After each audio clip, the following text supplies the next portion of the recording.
absolutely do not have to take the high road, but I think I will. So, good evening. Thank you, Eric, for that warm and colorful introduction. I'm without words. It's an honor to be here with so many dear friends and family and colleagues tonight. I'd like to offer my congratulations to my fellow honoree, John Doyle. John's a great friend, so it's all the more special to share the podium with him this evening. I also like to thank the Spencer Foundation Board for bestowing this honor on me and congratulate them on their, not only their, on their 35th anniversary, but equally on their record-breaking fundraising campaign this year, generating well over $1 million. So that's what it's all about, and we're really, really pleased to see that result. I received a letter today from Steve McGill, my boss, that started off much like Eric's introduction, actually started off kind of nice. And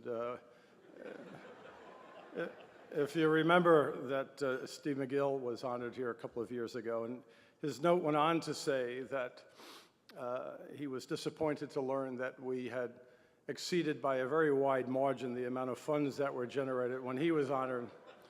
And his conclusion was that he doesn't feel so bad because the reason for that is because John Doyle was being honored this evening.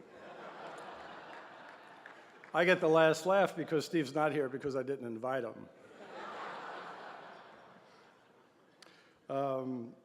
But you know, the impressive numbers that we generated this evening is really speaks to the incredible generosity of this wonderful industry of ours.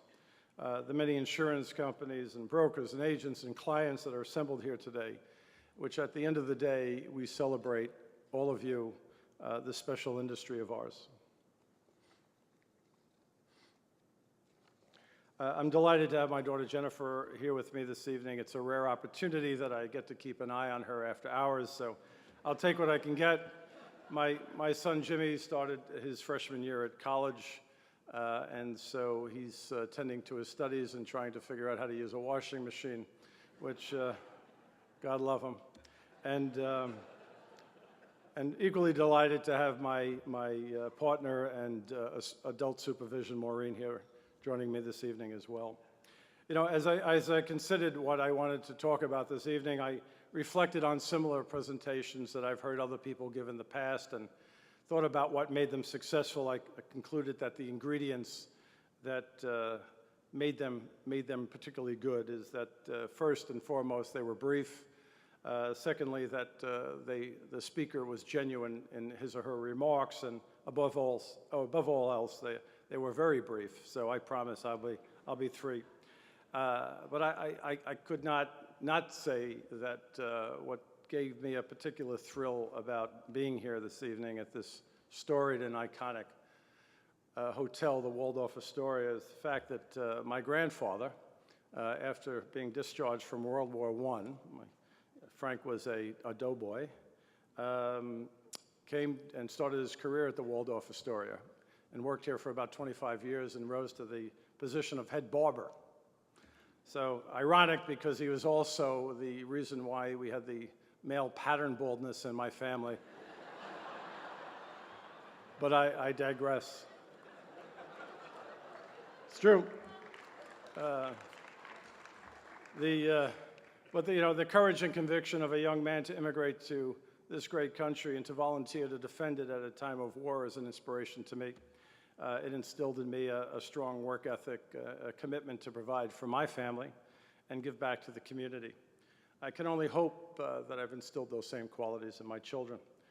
Clearly, the world today is more complex and in many ways much more frightening today than it was when my grandfather began his career.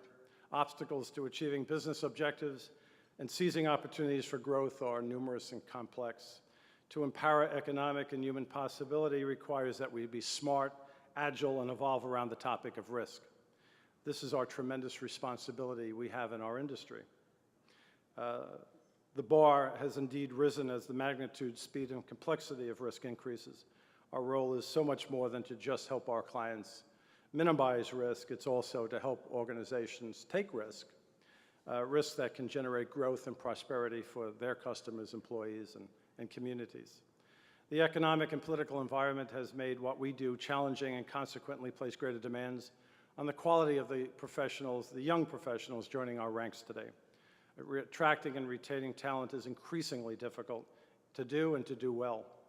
Eric, my so-called friend, likes to tell me jokingly that if I were entering the new talent pool, it's highly unlikely Aon would ever hire me today. I think he's saying that jokingly. I'm not quite sure. But here I am, pal, so I'm not going anywhere. Since I began my career just a short 34 years ago, yes, I started when I was 16, it's energizing and promising to see the IQ of our industry continue to rise. God knows we need brilliant minds to create the tools and technology to help us deal with and comprehend the incredible amounts of data that we're all confronted with daily. But you know, the ones that I think that will undoubtedly win the race in their careers, the ones that will truly succeed and be our future leaders, are the ones who know how to execute and inspire others to do the same. What I think truly makes us great is not just our intelligence quotient and the business acumen that we have. That's just the price of admission. It's our people quotient, our clients quotient, our sense of community quotient, our integrity quotient that sets us apart. Ours is and will always remain a people business. That is what I see and admire at Aon and across our industry. It's these qualities that drive us to excellence as individuals and collectively in our industry. Thankfully, we all look around this room, we see our future is bright. We are not that far removed at all from the example set by our grandparents and parents. That work ethic will fuel greater innovation and partnership as we continue to drive positive momentum and ensure the success of our industry. Mike O'Connor, the CEO of our global retail company, is here today, and he likes to say thank you and express his appreciation to colleagues across Aon for the hard work that they do for our clients and for our organization. So I'm going to take a page out of Mike's book and simply say to each of you, thank you for your profound generosity, your incredible kindness for just listening to me this evening. And for most of all, thanks to the Spencer Foundation for the honor of being part of this incredible industry and the special work that they're doing for all of us. So thank you very much.